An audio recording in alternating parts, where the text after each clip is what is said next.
Buenas tardes, en nombre de la Dirección de Centro 2, Patricia Hamra y Alicia Pérego, les damos la bienvenida al segundo encuentro de este taller clínico llamado Adolescentes en Análisis, Subjetividad y Época, dictados por las licenciadas Roxana Cuica y Georgina Noguer, a quienes les agradecemos y les damos la palabra. Bueno, Muchas buenas gracias. tardes Buenas a tardes a todos. todos. ¿Cómo les va? Nos encontramos otra vez acá en la segunda reunión. Bueno, bienvenidos. Antes de comenzar, vamos a recordarles nuestros mails.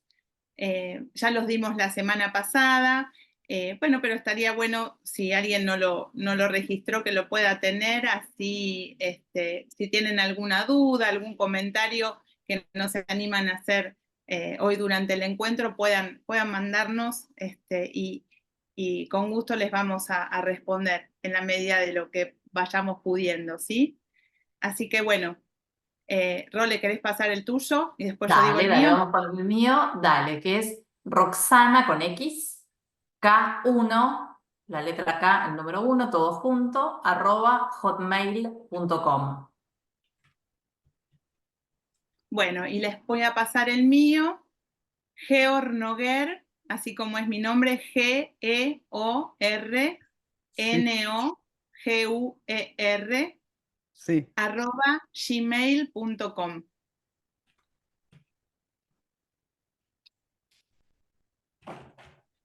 Listo, ya ¿Sí? están en el chat.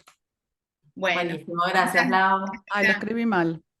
Bueno, no A importa. ver, Geor Puse, Porque Noguer. dice Gmail, sí, ay, Gmail. ya lo corrijo, ya lo corrijo. Bueno, Sí. ahí está. Bueno, Ahí está. ¿Por qué me hace esto? Bueno, no importa, yo ahora lo corrijo, vos empezá tranquila. Dale. perfecto. Bueno, como les contamos la clase pasada, eh, la semana pasada estuvo a cargo de Roxana y en esta ocasión voy a contarles algunas cosas. Mi idea de este encuentro es volver a tomar el hilo de ese tiempo de la vida de los sujetos que llamamos pubertad y adolescencia, y que nos permita poder seguir pensando, porque es lo que venimos haciendo. Me gusta decirlo así, aquellos casos en los que la cosa anda, y cuando digo que la cosa anda, no estoy diciendo que no hay conflicto, ni que no haya sufrimiento, ni que no haya síntomas, pero digamos la cosa anda porque hay una disposición a hacer con la palabra, ¿no? Como que, bueno, como que el recurso a la palabra está más disponible en algunos sujetos. Por eso digo, esos casos en los que la cosa anda, aunque por supuesto que dolor, sufrimiento, conflicto hay en todos los casos y sobre todo en este tiempo de la vida que llamamos adolescencia. Y también poder pensar aquellos otros casos, y que por supuesto no va a ser acabado lo que digamos acá en este encuentro, pero bueno, tirar algunas puntitas para pensar algunas cuestiones y que nos queden dando vueltas para seguir buscando, pensando, escuchando.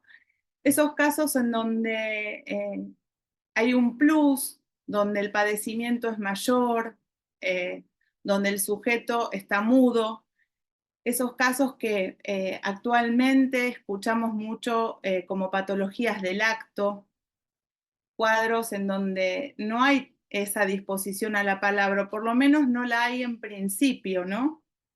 Y dentro de estos casos, que podríamos pensar las conductas de riesgo, los mal llamados, a mi gusto, trastornos de alimentación, porque digo, bueno, esto es una forma de llamarlos, pero hay que ver el caso por caso y bueno, es la relación al objeto, lo que está en juego, pero digo, las toxicomanías y especialmente en lo que me quisiera detener dentro de estos cuadros que llamamos patologías del acto, quisiera hablarles de algo que es bastante, que aparece bastante en la clínica en estos tiempos, que son las autolesiones, los cortes, las autolesiones. Bueno, voy a detenerme un poquito ahí. O sea, vamos a decir cosas que valen para todos los casos y algunas un poco más específicas relativas a estos otros, ¿no? Bueno, esta es la idea. A ver, les digo que el marco de referencia, por supuesto, es el psicoanálisis, tanto Freud como Lacan, respecto de otros autores, bueno, no sé, me baso en Silvia Weinstein, Enrique Millán, un analista que es muy cercano y a quien admiro mucho, que se llama Osvaldo Del Fabro, que escribió un trabajo hermoso sobre adolescencia durante la pandemia y del que me apropio de algunas ideas porque la verdad es que me encantaron. David Le Breton, que es un antropólogo francés, bueno, entre otros, más o menos para que tengan alguna idea de la línea, ¿no? Bueno, seguimos. La pubertad es la tragedia de la infancia, ¿no? Es una tragedia de final abierto cuyo tiempo, el tiempo de esa tragedia, se despliega en ese momento que nosotros llamamos adolescencia. Es un tiempo de despertar de los sueños de la infancia, de dejar de jugar a ser grandes para empezar a hacerlo. Es el tiempo de escribir la propia carta de amor, ¿no? Me importa mucho subrayar esto, que es una tragedia de final abierto, porque acá en esto de final abierto, digamos, primero en esta cuestión de tragedia hay algo que resolver, hay algo que se tiene que desenvolver en ese tiempo.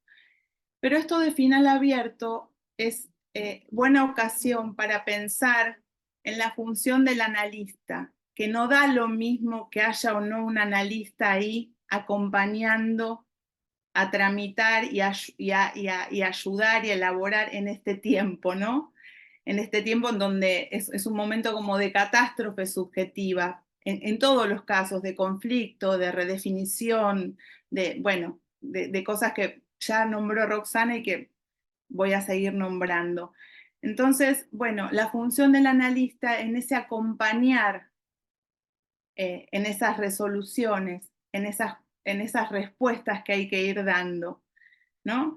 Lacan toma El despertar de primavera, esa obra que hace alusión a ciertas cuestiones que ocurren entre jóvenes, entre adolescentes, y hay una figura que es la del enmascarado, que le dice a uno de los chicos que confíe en él, que él iba a cuidar de su porvenir, ¿no? Bueno, digamos que podríamos pensar a la figura del analista en esa línea, ¿no? El porvenir, lo que está por venir, el futuro. El otro día, en un seminario al que asisto como alumna, digamos, escuché decir a un analista algo que es obvio, pero me encantó como lo dijo, que dijo, los jóvenes son el porvenir, ¿no?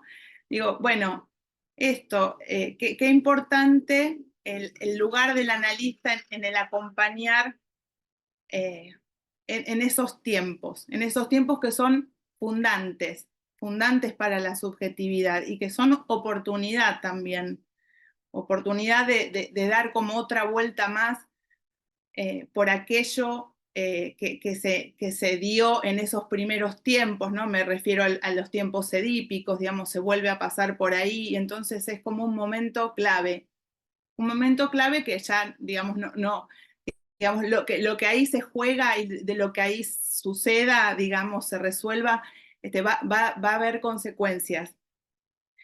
Entonces, es una tragedia que transcurre en otra escena. Cuando digo otra escena, pensemos en la escena inconsciente, ¿no? La otra escena, tal como Freud habla en la interpretación de los sueños, pensemos en la sexualidad infantil. Entonces, la angustia es entre bambalinas, en esta otra escena. Y en el escenario, bueno, juegos, cortejos, hacerse los cancheros, inhibirse, bloquearse, fracasos, decepciones, alegrías, fiestas, digo, alcohol, quedarse encerrados en la casa con el celu, digo, esto en el escenario, pero en la otra escena se están jugando estas otras cosas claves, ¿no? Pensemos lo que ocurre con la propia imagen. Cuando digo la propia imagen me refiero a la imagen corporal y al yo de cada uno, ¿no? Cuyo andamiaje simbólico queda totalmente cuestionado en ese tiempo de la adolescencia. Quedan cuestionados los padres, digo, por eso el andamiaje simbólico, o sea, y es lo esperable que quede cuestionado. Nos hace ruido cuando algo de esto no se cuestiona, o no se cuestiona ni un poco, ¿no? Bueno, pero entonces, pensemos, el andamiaje simbólico que sostiene la imagen, ¿no? Queda cuestionado. La irrupción de lo pulsional, de la sexualidad, con una fuerza tremenda.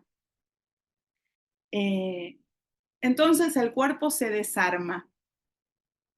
Cuando digo que el cuerpo se desarma, esto es tal cual, ¿no? Se desarma y es como, digamos, la contracara de lo que ocurre en ese primer tiempo fundante del Estadio del Espejo. ¿Vieron eso que ocurre entre los 6 y los 18 meses más o menos? Donde el niño, perdón, no hay sujeto ahí, digamos, el niño que tiene la vivencia del cuerpo fragmentado, son partes de cuerpo en una identificación, porque se mira ahí donde el otro con mayúsculas lo manda a mirar, si se identifica con esa imagen y se anticipa a una totalidad y ese sentimiento de felicidad, ¿no? Porque es como que esa imagen lo unifica, le da forma y a partir de ahí se empieza a constituir la imagen corporal y el yo, ¿no? Y la referencia al mundo. Bueno, en este momento de la pubertad, de la adolescencia, esto se desarma. Eso que se había logrado vuelve a desarmarse. Y vuelve a desarmarse para volver justamente a armarse de otra manera. Se va a armar una nueva Gestaltung, una nueva imagen que va a tener que ver con la relación que ese sujeto va a tener a su cuerpo, a su propio cuerpo, con su identidad y con la posibilidad de buscar el objeto A, que es el objeto de los objetos, el objeto causa del deseo, que nosotros sabemos que es un vacío, ¿no? Pero se encarna, ¿no?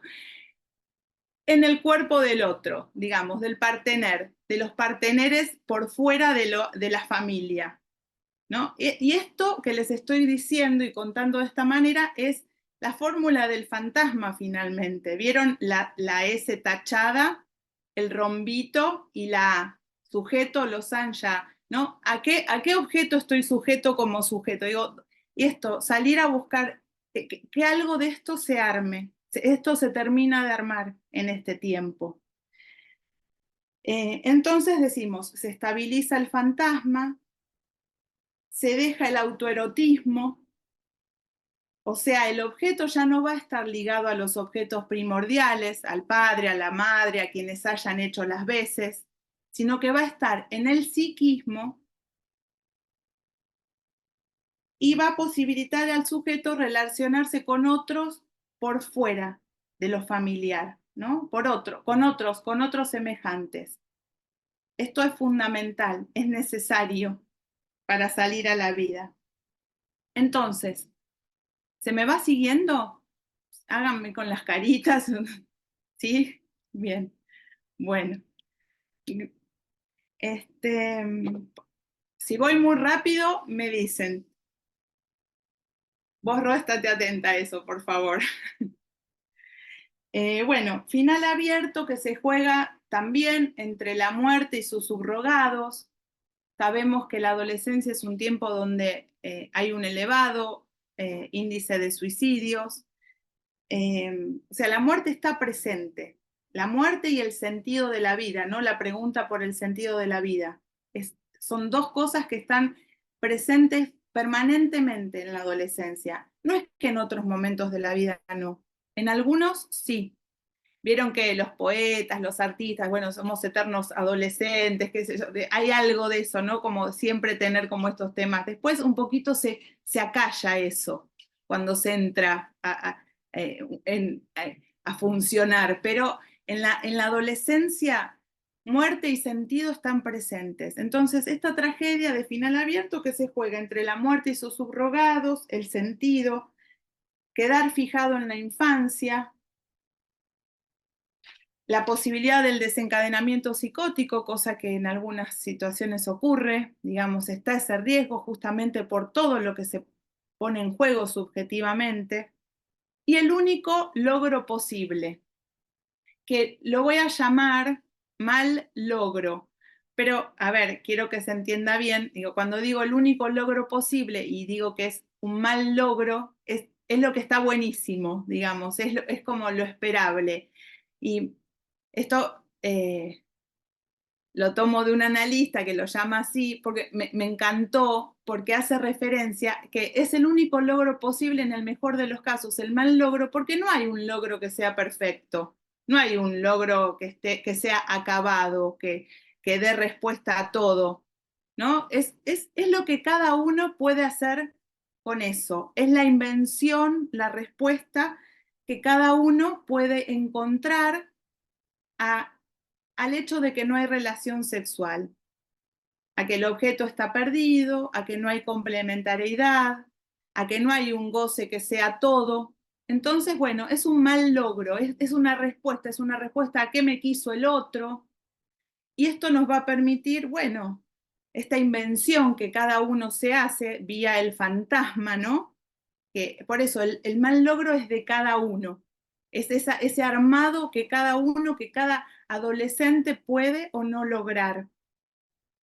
Nos va a permitir justamente hacernos un lugar en el mundo, hacer lazo con otros, el lazo social, el lazo con otros que es fundamental, y tener algunos goces que hacen que el universo no sea vano, digamos. A ver, esto lo voy a explicar porque si no me va a traer problemas.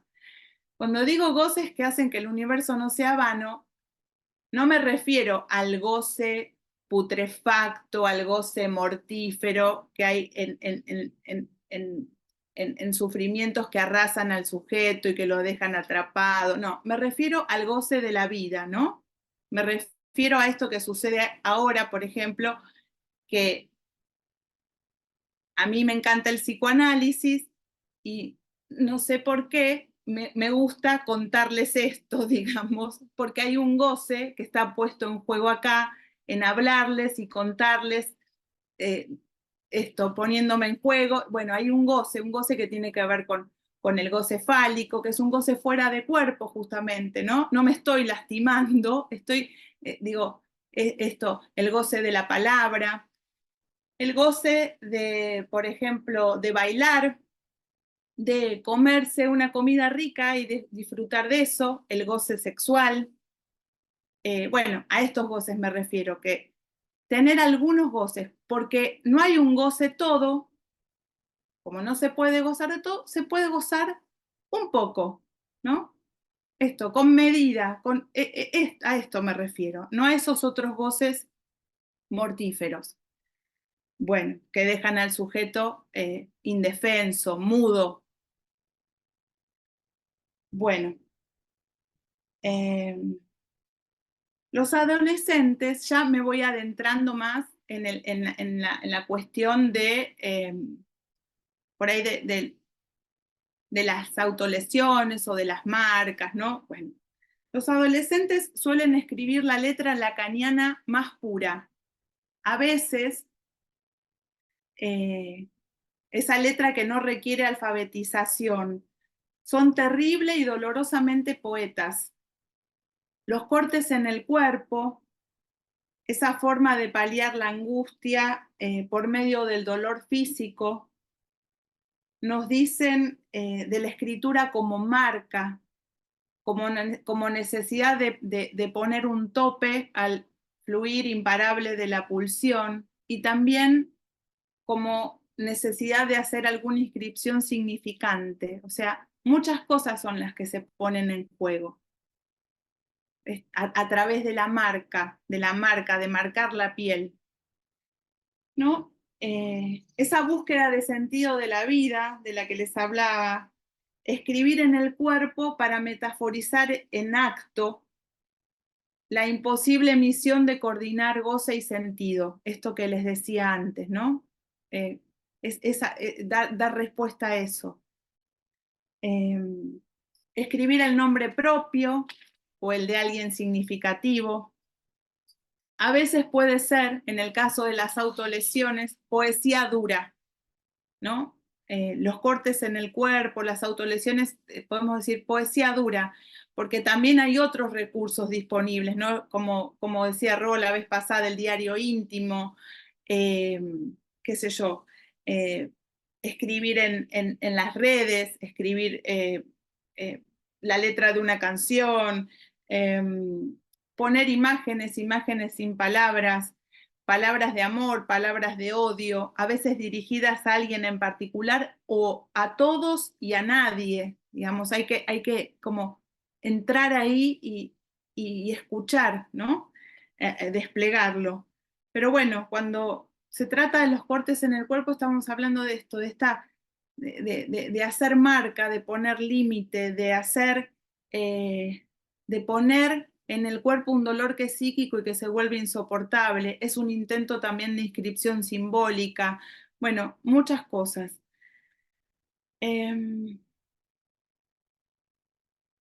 la necesidad, cuando digo esto de hacer marca, de fijar de alguna manera el mundo subjetivo que se encuentra en estado de catástrofe, pero es como fijarlo con el corte, ¿no? A veces puede ser con un tatuaje también. Bueno,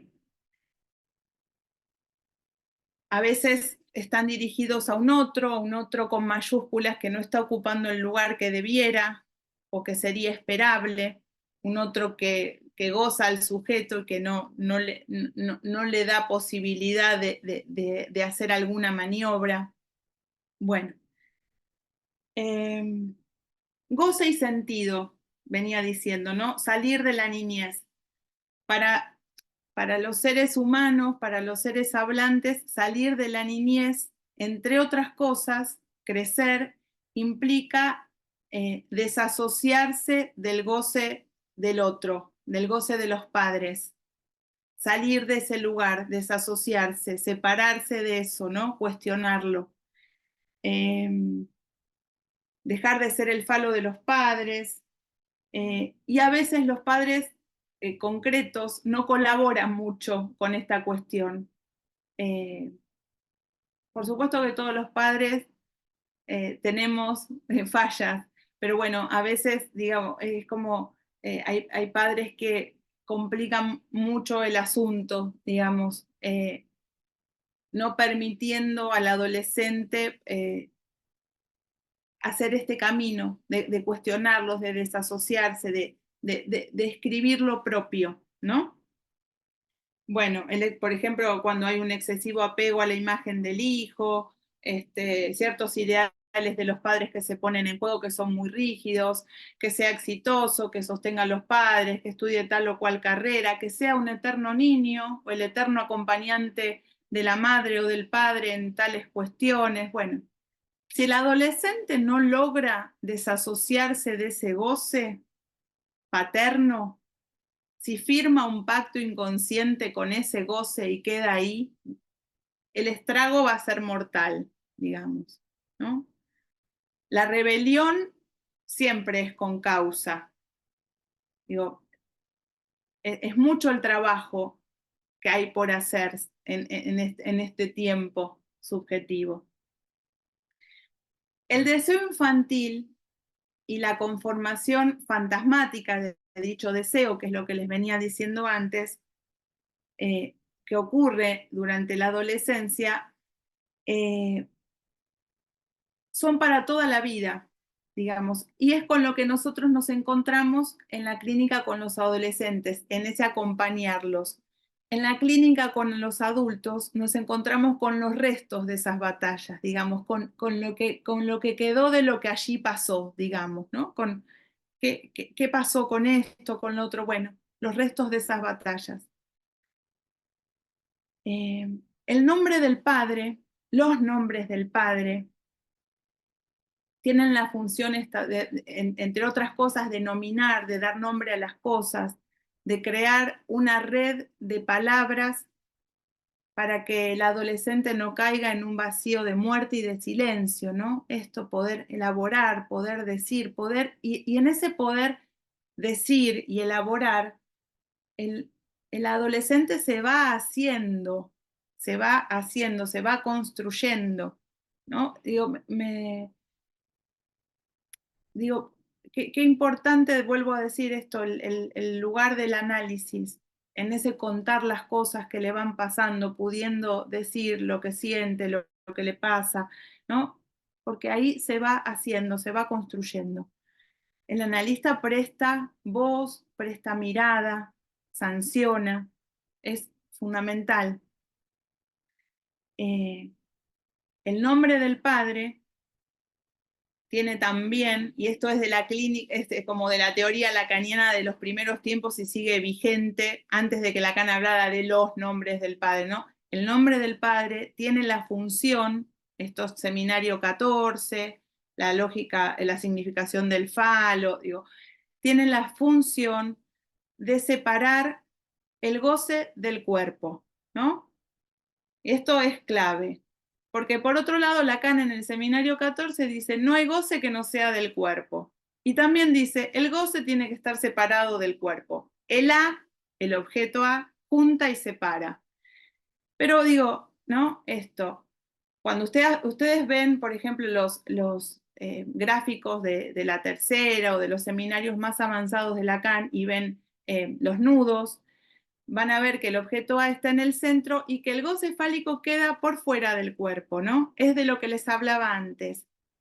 Cuando hablamos, por ejemplo, de una autolesión, de alguien que se lastima, hay un goce en el cuerpo, ahí hay algo de la función del nombre del padre que no está operando, por lo menos en ese punto, ¿no? No digo que no haya función del nombre del padre para ese sujeto. En ese aspecto, por eso digo, no dispone de palabra para hacer con eso. Hay que hacer un trabajo para que eso entre en la vía del relato, en la historia. Es un sufrimiento mudo. El goce no está separado del cuerpo ahí. El cuerpo goza sufriendo de esa manera. Es gozado por ese otro de alguna manera, ¿no? Son los casos más graves. Cuando se pone en riesgo la vida, no en las autolesiones, sino en otras conductas de riesgo, ¿no? Una toxicomanía. Bueno, para pensar estas cosas, siempre el caso por caso. Bueno, a ver, decía esto de la función del nombre del padre, separar el goce del cuerpo. Hay una definición que a mí me encanta, que Lacan da en el seminario 8, en los últimos capítulos, cuando habla de la transferencia, bueno, y es una definición de castración. Y dice, se le sustrae al sujeto un deseo, entre paréntesis yo les digo, deseo de la madre, o sea, se le saca al sujeto el deseo de la madre y se lo lanza al mercado. Fíjense que esto es maravilloso porque nada, gracias a esa sustracción, esta es la operación de la metáfora paterna, gracias a esta sustracción, bueno, este deseo no, vas a poder todos los otros y se lo lanza al mercado, a la vida, búscate un hombre, una mujer, no sé, algo que te ganate la vida, esto, circulá. Esto es la definición de castración ahí que es súper sencilla y tan verdadera, ¿no? Bueno, tan clínica también. Bueno, a ver, digo algunas cositas más. ¿Cómo voy de tiempo? Bien. Sí, bien, pues son 7:10. Perfecto. Bueno, digo algunas cositas más teóricas y después les cuento algún recorte clínico. Bueno, cuando no se puede cortar en lo simbólico, se corta en lo real, ¿no? Los cortes en el cuerpo son manifestaciones que reflejan justamente un punto de silencio del sujeto en tanto sujeto deseante, lo que les decía recién. Y aparece una irrupción de goce en el cuerpo. Se trata de un uso del cuerpo, en estos casos, de la piel, como verdaderos lienzos, como biografías a cielo abierto. En general son cortes medidos, superficiales, que no son cortes que tienen que ver con una intencionalidad suicida.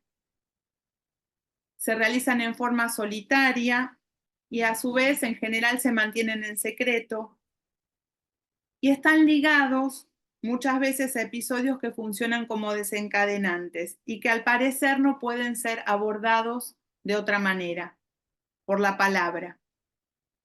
La palabra cutting está en presente continuo, ¿no? Es un presente continuo con un sentido de futuro, porque esa acción de cortarse, es una palabra en inglés, produce un alivio del dolor psíquico, pero tiene efectos en el futuro para el sujeto, ¿no?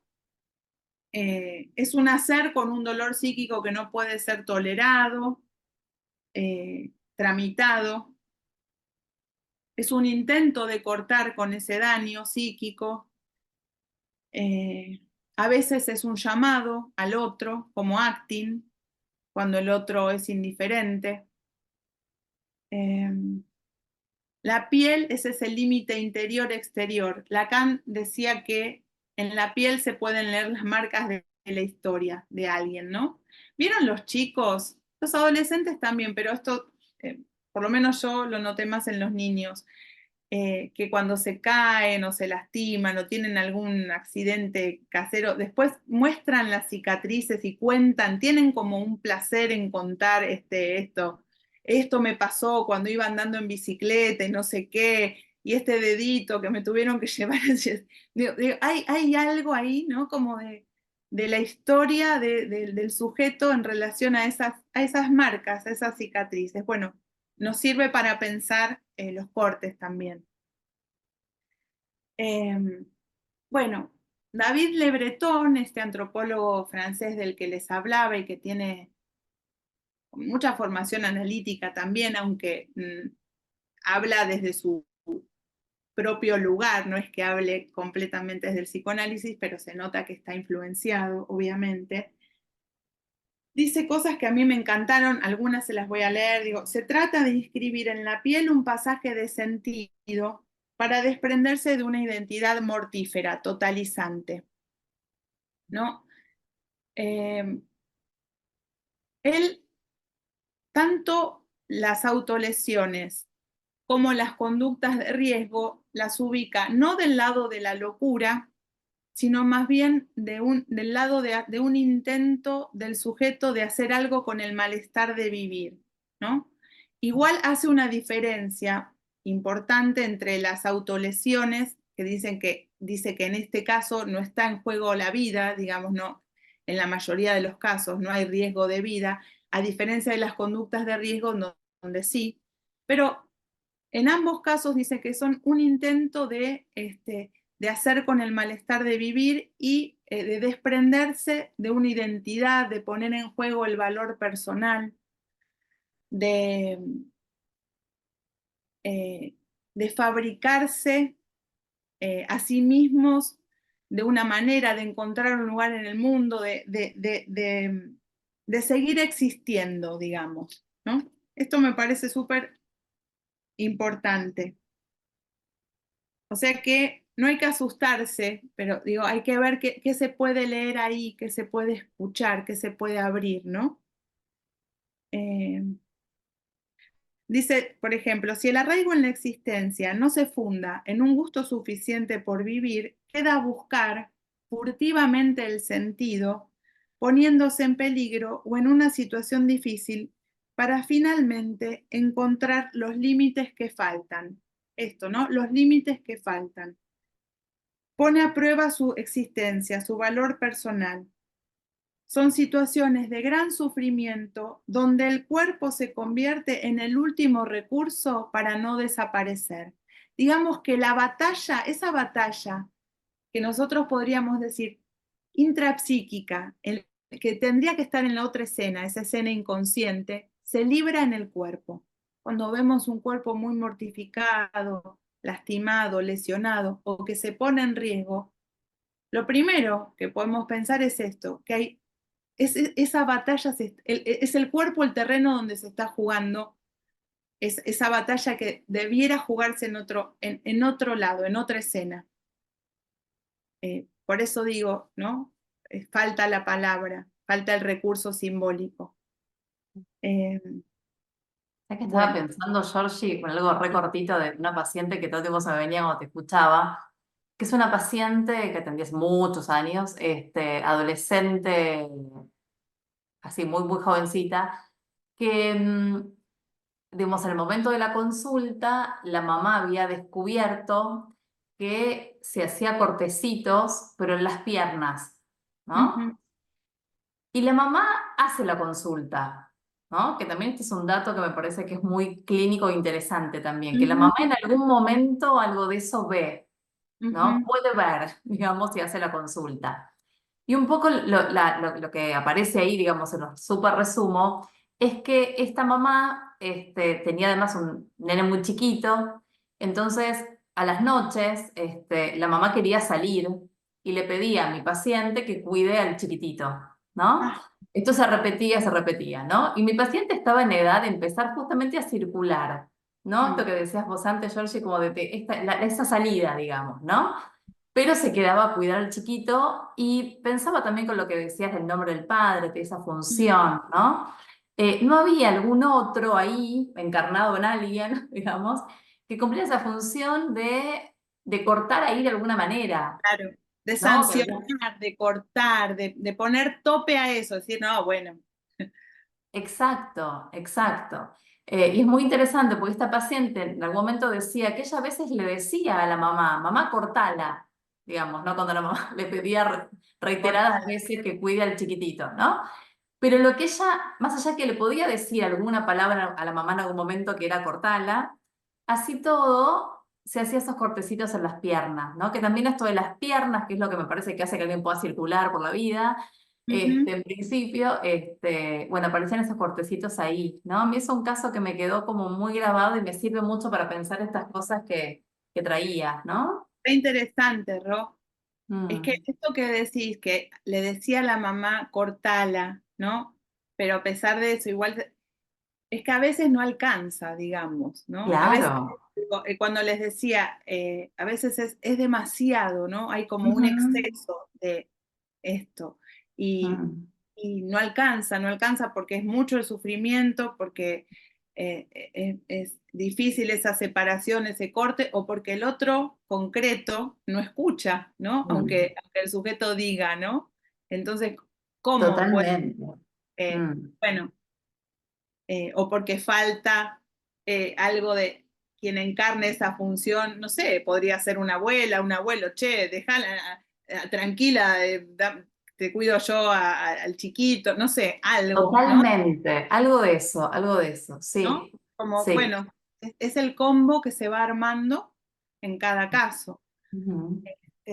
Bueno, entonces, sentimiento de sí en la adolescencia, ¿no? Y en estos casos más duros, más, sí, más duros, más difíciles, que se hace difícil de cristalizar, ¿no? Estamos hablando de la identidad, de un debate interno que toma el cuerpo como rehén y lo convierte, esto me encanta, en la materia prima de la trabajosa fabricación de sí mismo, ¿no? O sea, eh, es en el cuerpo, lo que les decía antes, donde se libran estas batallas y es la materia prima de la fabricación, de la trabajosa fabricación de sí mismo, porque finalmente es esto, ¿no?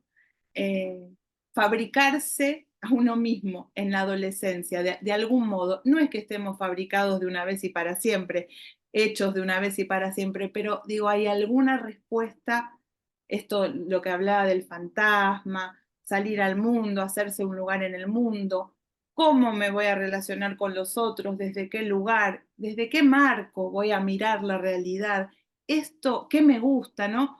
Coordinar goce y sentido, de qué gozo y sentido en una doble acepción.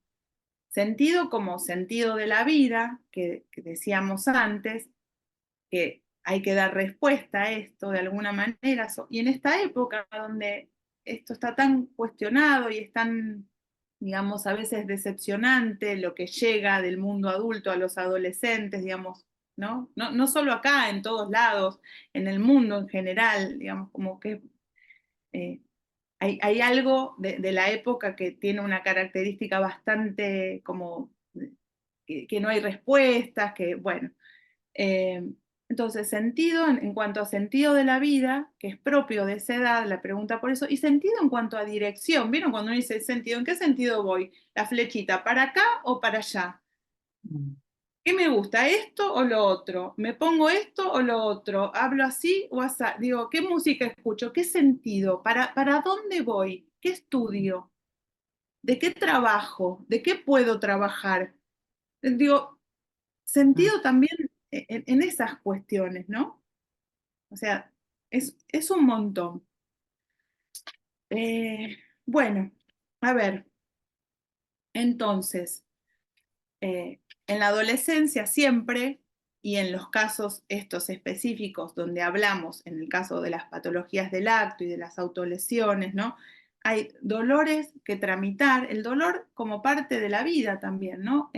También estamos en una época que en general es bastante renegatoria respecto del dolor, como si sentir dolor o tomarse un tiempo para sentirlo, para procesarlo, para elaborarlo, para hacer un duelo, no estuviera permitido, hay que seguir rápidamente, no hay ritos funerarios. Digo esto como un ejemplo, ¿no? Digo, eh, realmente es todo muy rápido, muy express, enseguida hay que estar de nuevo en el ruedo. No, digo, bueno, los adolescentes, eh, digo, esto no es sin consecuencias, no digo ni que esté bien ni mal, son características de la época que tendríamos que las tenemos que tener en cuenta. Entonces hay dolores que tramitar, que transitar, que atravesar. Hay duelos que tal vez no se llevaron a cabo. Este, y a veces las autolesiones también, además de lo que les fui contando, son una manera, digamos, como que tienen esta ambivalencia de, por un lado, inscribir una pérdida y a la vez renegarla, ¿no? Y en algunos casos los tatuajes también. Yo mientras preparaba la clase me acordaba de una paciente que no es adolescente, pero se los menciono muy cortito. Ella llegó a la consulta derivada, bueno, no, había tenido un embarazo, era joven, veintitantos, 27, 28 años, había tenido un embarazo múltiple, a través de un tratamiento de fertilización, tenía, digamos, como mucho apuro en ser mamá y como no quedaba naturalmente, siendo aún bastante joven, se hizo tratamiento, bueno, era un embarazo de 3 embriones que avanzó bastante y ella llega porque en el 6.º mes le hacen una ecografía y los embriones estaban muertos. Y ella viene a la consulta, había pasado un mes de eso, o sea, salió de la internación, del hospital, fue una situación tremendamente dura, traumática, y sin ningún tipo de duelo ni de elaboración, y además no estaba dispuesta, digamos, quería que el médico le diera el ok para iniciar otro tratamiento. Y lo que hizo, que me llamó la atención, es en el brazo se tatuó los nombres de los 3 embriones que habían muerto, digamos, y ella seguía, digamos, ¿no? En este caso, ese tatuaje era, era renegatorio, no había ninguna posibilidad de duelo, por lo menos en ese tiempo. Después, bueno, pasaron otras cosas, ¿no? Pero eh, nada, esa marca como un intento de inscribir, pero a la vez renegar de la pérdida, ¿no? En algunos casos se juega eso también, no solo con el tatuaje, sino con la autolesión. Bueno, hasta acá lo teórico. Eh, Les voy a comentar 2 pequeñas viñetas y después, bueno, abro a comentarios, ¿sí? Dale. Eh, Uno es el caso de una joven, esperen que se me fue una, ahí, tengo las marquitas. una joven de 13 años, una adolescente de 13 años, es la mamá quien llama. La madre dice que está muy preocupada, que vamos a ponerle de nombre Flor, porque Flor está mucho tiempo sola. Esta mamá cuenta que vive sola con su hija, que está separada del padre de Flor desde que la niña tenía 5 años y que siempre estuvieron solitas, lo dicen estos términos, ¿no? Que son ellas dos. Y que, bueno, que ella trabaja muchas horas, que Flor pasa bastantes horas del día sola en la casa y que lo que nota es que está mucho tiempo encerrada en su habitación con las persianas bajas, que la nota triste. Al pasar, cuenta que hacía poquito tiempo, meses, había fallecido un tío en una situación de una riña callejera, una situación bastante complicada a la salida de un boliche, un tío con el que mi paciente tenía un vínculo bastante importante. Y bueno, dice esto, que se aísla mucho y que notó, no ella, sino una hermana de ella, o sea, una tía de la paciente, que se estaba lesionando, que tenía el brazo lastimado, ¿no? Que tenía lesiones, que ella nunca se lo vio, pero sí se lo contó su hermana, o sea, la tía de la paciente, y bueno, y que está muy preocupada, bueno, y que dice, ella no quiere venir. Bueno, entonces yo le digo que le propongo que la voy a conocer y que voy a ver qué pasa, a ver si hay posibilidad de que se enganche conmigo, de que quiera, digamos, como apropiarse del espacio, digamos, entrar de alguna manera.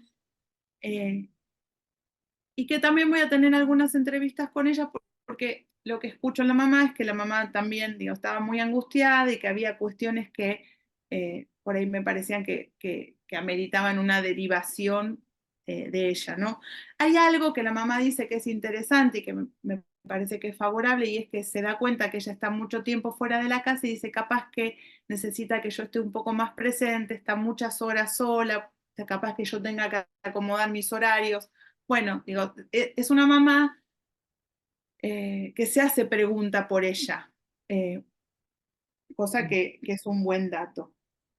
Bueno, cuando la conozco a Flor, llega y le pregunto, muy callada, súper retraída, la mirada baja, en ningún momento me miró, digamos, vestida con ropa, mangas largas, tapándose las manos, solamente los deditos se le veían. Se sienta en el borde del sillón, del diván. Bueno, le pregunto si sabe por qué ella está ahí hablando conmigo y me dice que bueno, que ella no quería venir, pero que su mamá le dijo que tenía que venir. Ah, una cosa importante que me olvidé de contarles es que la madre dice en la primera entrevista eh, que, que Flor está muy pendiente del papá, que el padre a veces la pasa a buscar y se ven, que están separados desde que tenía 5 años, pero que muchas veces Flor en este último tiempo dice, ¿por qué es así mi papá? ¿Por qué no me presta atención? Bueno,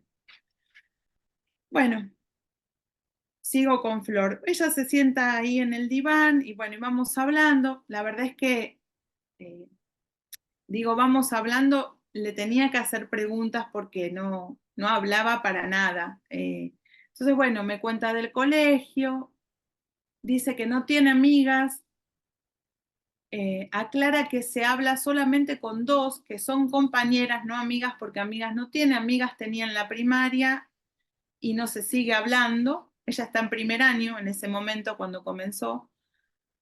Eh, y cuenta también que hubo problemas con algunos compañeros del curso que tanto a ella como a esas otras dos chicas las empezaron a cargar, entonces ellas esto se lo manifestaron a un tutor y la cosa empeoró en lugar de mejorar, digamos, eh, bueno, no me llega a contar por qué la cargan, qué cosas le dicen, pero bueno, es como, digamos, hay como un ambiente bastante difícil en el colegio, en el curso. Ella va hablando a cuentagotas, ¿no?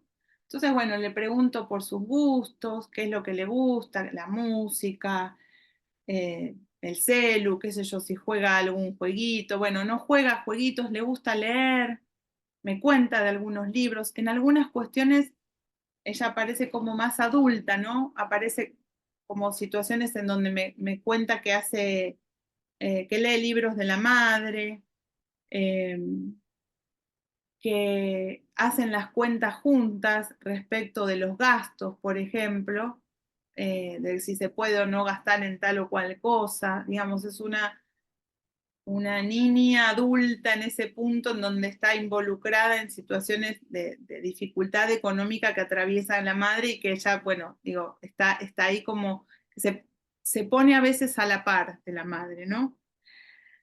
Bueno, bueno, después me cuenta de los primos, de la familia de parte de la madre. Con la familia de parte del padre casi no tiene relación.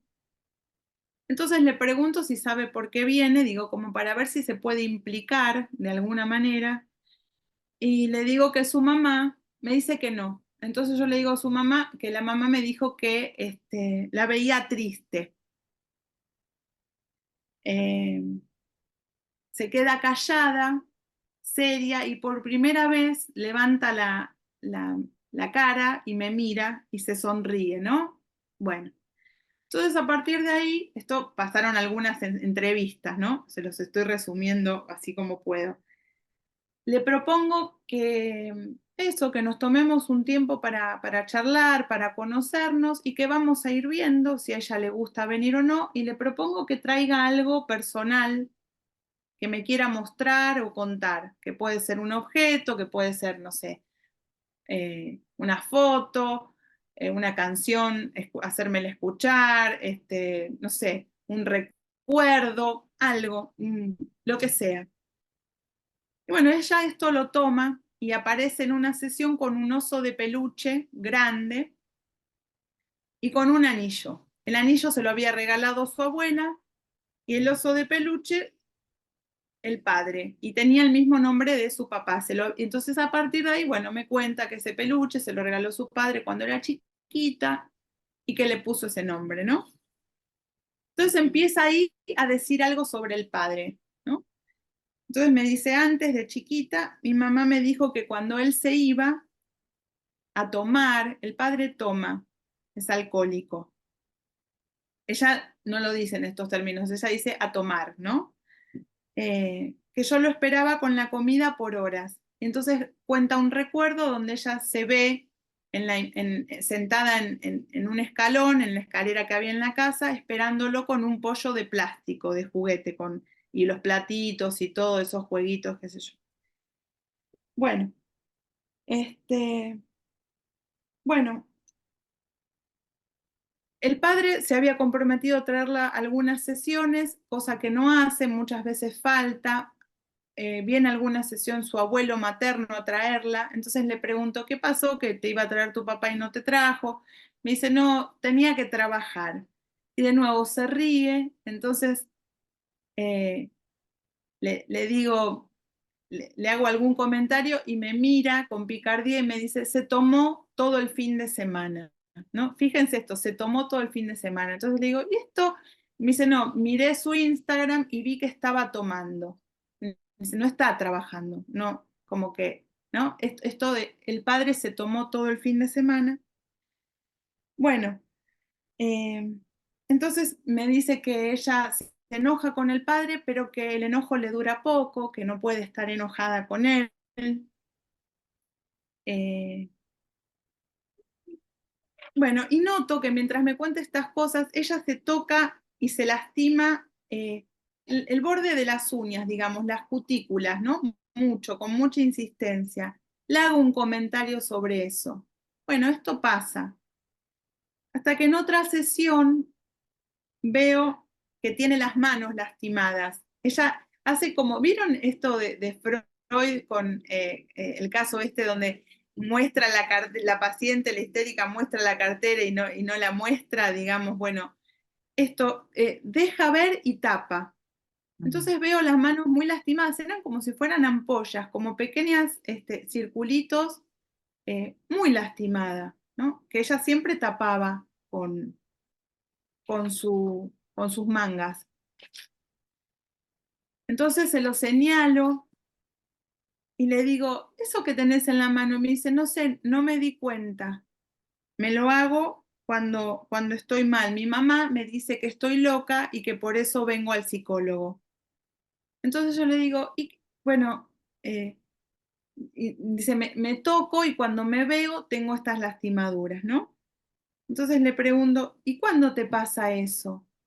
Y me dice, cuando estoy enojada.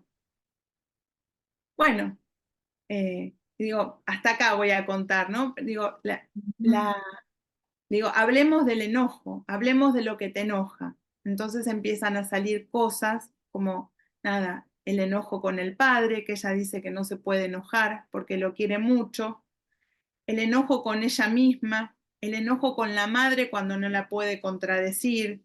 Digo, bueno, muchas cosas que empiezan a ponerse en juego ahí, ¿no? Bueno, hasta acá este material. Eh, Queda un poquito más, así hago como un paralelo con otro. Sí, sí, sí. O alguien quiere hacer algún comentario, algo de No, me parece mejor, habilitemos, sí, o preguntas de lo teórico. Y si hay tiempo, Dale. tanto de lo otro. Buenísimo, dale, Georgie. Se pueden desmutear y hablan.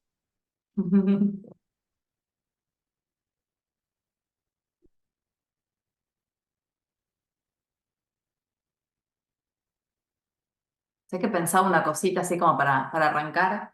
Bueno, primero, súper lindo el recorrido que hiciste, me encantó. Y esta viñeta, qué interesante. Pensaba en algo que me gustó al principio, que es esto del lugar del analista a ver, acompañando, ¿no? Esta cuestión de acompañar, ¿no? Que es una palabra que está buena para pensar, ¿no? Porque realmente ocupamos ese lugar, ¿no? Y esto que decías de acompañar en esos tiempos fundantes, ¿no? Y pensaba en esta paciente, en Flor, a ver, todo ese acompañamiento que vos fuiste haciendo, bueno, primero preguntando, bueno, proponiendo que traiga algún objeto, me encantó esto del oso, ¿no? Como por ahí a lo mejor algo de lo paterno no entraba fácilmente, pero entró de ese modo, ¿no? Y cómo en algún momento aparecen esas lastimaduras ligadas al enojo, ¿no? Pero para que eso aparezca hubo todo un trabajo y un acompañamiento en ese movimiento que ella pudo ir haciendo, ¿no? Digo, como algo de tu lugar ahí para que eso pueda ir pasando, ¿no? Y otra cosa que me gustó es algo como de la risa, ¿no? Porque vos, otra cosa que decís al principio es esto de la confianza, cuando hablas del hombre enmascarado, ¿no? El despertar de primavera, que es tan interesante ese texto, y esto que dice Lacan de la confianza, que digo, es una confianza tan especial la que se arma con los adolescentes, ¿no? Es una confianza como muy particular, porque además se juega la cuestión de no contarle nada a los padres, ¿no? Es una confianza en transferencia para mí como distinta a otras confianzas, ¿no? Entonces, algo de la risa de Flor, me gustó ese recorte que hiciste también, como ella se ríe en algún momento y te mira por primera vez, ¿no? O después de un tiempo te dice, mi papá, no sé, está trabajando y se ríe, como algo de esa Todo el complicidad. fin de semana y se ríe, ¿no? Sí. Exacto, Yo exacto. ahí le pregunto, ¿y vos cómo sabes? Y se vuelve a reír y me dice, me lo contó un pajarito. Y se Ah, sigue riendo. Estamos hablando de una chica totalmente introvertida que estaba todo el tiempo con la mirada así baja, digamos que en estos momentos como que conectaba, ¿no? Es fuerte porque realmente es así. Y, y entonces ahí me cuenta que ella miraba las redes y veía los estados del padre, que el padre no sabía que ella le miraba los estados y que lo había visto tomando. Digo, claro. lo que se abre, ¿no? Pero bueno, Ujú. y eso, sí, está bueno lo que decís, Ro, lo que recortás, porque uno va haciendo así como sale en el momento, después lo piensa. Exacto, exacto. Sí. tal cual. Bueno, Bueno, seguimos dando lugar a preguntas, comentarios, lo que sí. quieran.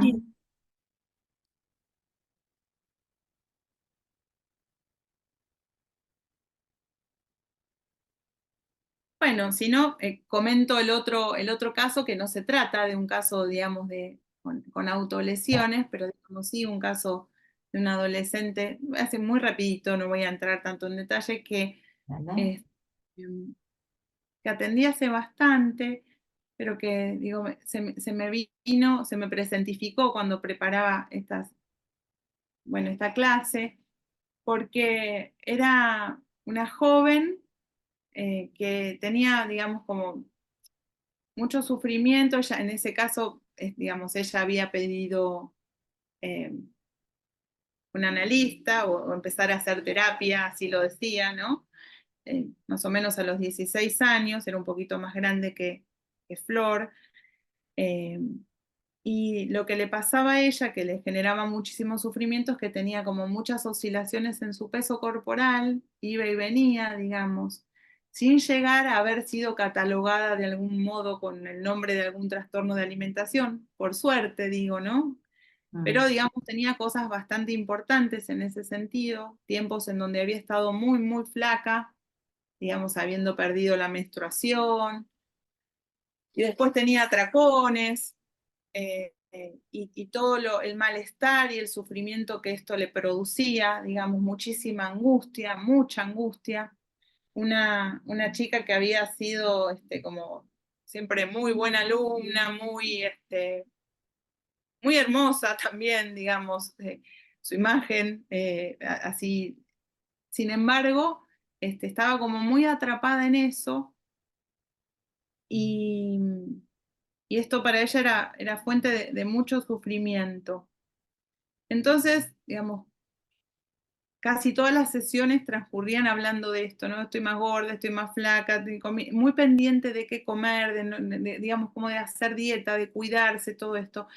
Por otro lado, ella salía, tenía amigas, digo, hacía una vida social, pero bueno, esto le sucedía.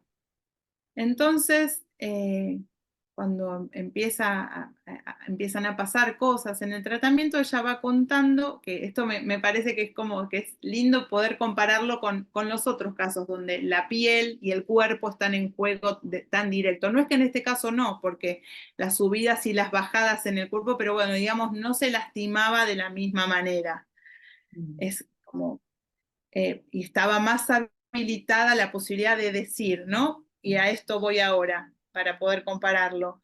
Ella empieza a contar que a veces cuando se sentía muy mal, estaba muy angustiada, pero se sentía muy mal, tenía como el impulso de escribirse la cara y hacerse dibujos raros y salir a la calle y que la vean así, ¿no? Que la vean por la calle caminando, pero no lo hacía, digamos. Y aparte, bueno, escribirse al modo de un dibujo, no un tatuaje, que pensar en un tatuaje en el rostro, digamos, es para considerar, salvo en algunos ámbitos artísticos, digamos, alguien que se marca la cara en forma definitiva, bueno, es algo que da para pensar ante qué anudamiento estamos, ¿no? Pero bueno, en el caso de esta chica, ella dice, yo sentía el impulso de escribirme en la cara, hacerme dibujos locos y salir a la calle y que me vean así. Otras cosas que decía es como cortarse el pelo, raparse. Sentía el impulso de raparse, decía, pero no, no lo voy a hacer, tenía el pelo largo, porque si lo hago después al otro día me voy a querer matar. Es como que no sé, no iba a poder sostener su vida si se hacía eso, ¿no? Pero era tanto el sufrimiento que ella sentía que le daban como ganas. Hasta que, bueno, entonces yo digo, ¿cómo eran esos dibujos? ¿No? Y empieza a dibujar en papel, ¿no? Y empieza a traer esos dibujos a las sesiones, ¿no? Entonces, del impulso y de las ganas de hacerse eso ante lo que ella no soportaba de su propio sufrimiento, digo, empieza a dibujar y a traer en papel buenos dibujos que eran así, a ver, difíciles de escribir, pero digo, dibujos de partes, ¿vieron lo que les decía del cuerpo fragmentado, no partes, así como un ojo, un corazón roto, ¿no? El tema del amor, un edificio partido por un rayo, digamos, ¿no? Todas esas cosas puestas en esos dibujos que por otro lado eran muy lindos. Y me cuenta que ella tiene un pantalón que ama, en ese momento, que tenía un pantalón que ama, que se le había roto, no es que ella lo había comprado roto, como hay muchos que se compran rotos, sino que ese se le había roto de gastado, de no sé qué, y que ella lo seguía usando, y que entonces empezó a hacer esos dibujos en el pantalón, o sea, ¿no? Algo que con Ro decimos mucho en nuestro seminario del Ameguino, digamos que el cuerpo como vestimenta, y la vestimenta también cómo se lleva, que es un modo de llevar al cuerpo, ¿no? Pero ella en el pantalón no se lo tatuaba, ni se cortaba, ni se autolesionaba. Digo, esto, ¿no? Y bueno, finalmente empieza como a escribir también, ¿no? A escribir ensayos, sentimientos, cosas. Eh, bueno, esto. Eh, ahí había una dificultad muy grande de cortar. Ah, me olvidé de decirles, había un sueño como clave en ese tratamiento en donde ella iba a la peluquería y le cortaban el pelo, un sueño de angustia, le cortaban el pelo por la mitad, ¿no? Ese pelo largo que ella tenía, digamos, de un lado se lo dejaban largo y del otro lado un corte hecho a medias. Digo, Ajá. esto.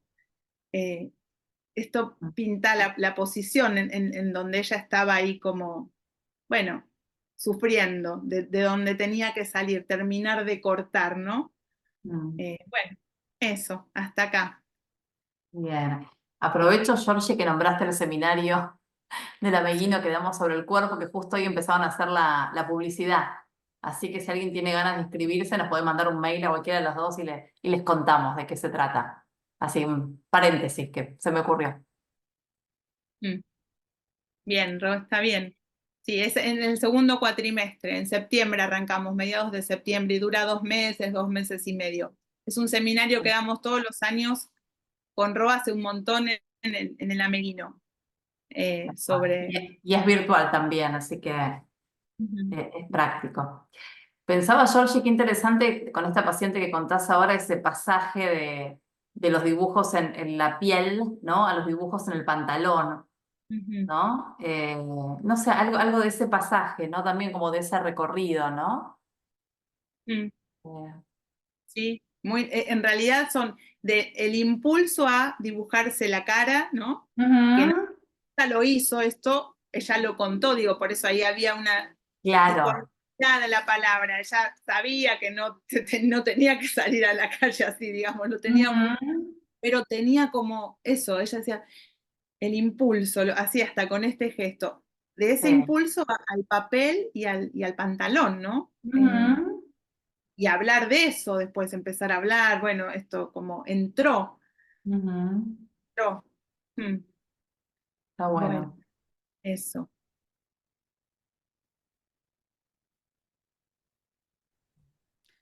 Bueno, como decían Roxana y Georgina, aquel que quiera hacer una pregunta puede habilitar el micrófono directamente. Si tienen algún inconveniente en el micrófono, pueden escribirla en el chat y yo se las leo a las chicas. Bárbaro.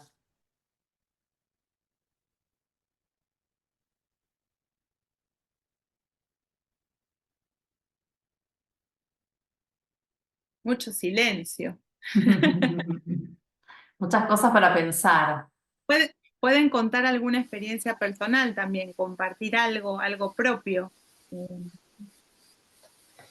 ¿Cómo estás, Georgina, Roxana? No sé Hola, si me Hola, escuchan. Soledad. Sole. ¿Cómo están? ¿Cómo están? No, lo pensaba, qué lindo, bueno, en estos casos donde hay posibilidad de darle continuidad a un tratamiento, ¿no? A mí en la clínica, en lo personal, me pasó hace poco que, bueno, cuando hay cambios o en la dinámica familiar o demás, ¿qué pasa cuando los chicos son raptados del tratamiento, ¿no? Porque cuando empiezan a haber cambios, cuando empiezan a poder simbolizar ciertas cuestiones, esto no siempre es bien aceptado por el entorno, ¿no? ¿Qué se hace? por ahí desde la posición del analista, ¿no? Teniendo que aceptar por ahí, bueno, esto, el corte del tratamiento, y con eso lo que implica, también uno por ahí apuesta a ciertas pausas y a ver los efectos que ese acompañamiento dejó, pero me parece que desde el lado del analista también debe ser, en esta época, ¿no? Sobre todo donde el compromiso es tan lábil de las familias o demás, así como a veces lo llevan, también lo sacan, ¿no? No sé si les pasó o cómo lo llevan en su práctica, en el día a día, que lo estoy viendo bastante seguido, con niños o adolescentes, ¿no? Se trabaja algo, se trabaja un poquito, y por ahí están dispuestos a ceder ese goce, ¿no? Ese goce mortífero, ¿no? Eso de que el hijo los complete, esa cuestión fálica, ¿no? ¿Cómo lidiar uno con eso, ¿no? Sí, Sole, la verdad es que lo que decís es algo que ocurre mucho. A veces el trabajo con los padres es importante, a veces no alcanza, aunque hagamos un trabajo con los padres y tratemos como de intervenir ahí. Justamente en el caso de la primer paciente, la que se lesionaba, la sacaron de tratamiento, la dejaron de traer cuando ella había empezado a hablar, ¿no? Esto me sucedió. Pero unos meses después, varios meses después, la madre vuelve a llamar, digamos, ¿no? Porque ella lo pedía. Esta parte yo no se las conté, digo, como que, bueno, obviamente es un caso muy delicado, no les voy a contar en qué estamos ahora, digamos, una familia muy complicada. Continúa. Sí, está y continúa, pero digo, fue como un pedido a gritos y la madre vuelve a llamar, digamos, ante el terror de que la paciente haga algo, digamos, grave, digamos, esto. Pero en un primer tiempo, cuando empezaba a haber algún movimiento interesante, dejaron de traerla, digamos. Son cosas que Bueno, hay que pasan. apostar que apostar, ¿no? Que ese acompañamiento deje efectos, ¿no? Mm. Mm. Sí, siempre. Y también, bueno, aceptar nosotros esto, la castración para todos, digo, también cae de nuestro lado, que hay cosas que podemos y cosas que no, digamos, hay un límite también, ¿no? Eh, bueno, eso, sí, esto. Mm. Pero bueno, Bueno, mm, sí. Gracias, Ole, por tu comentario.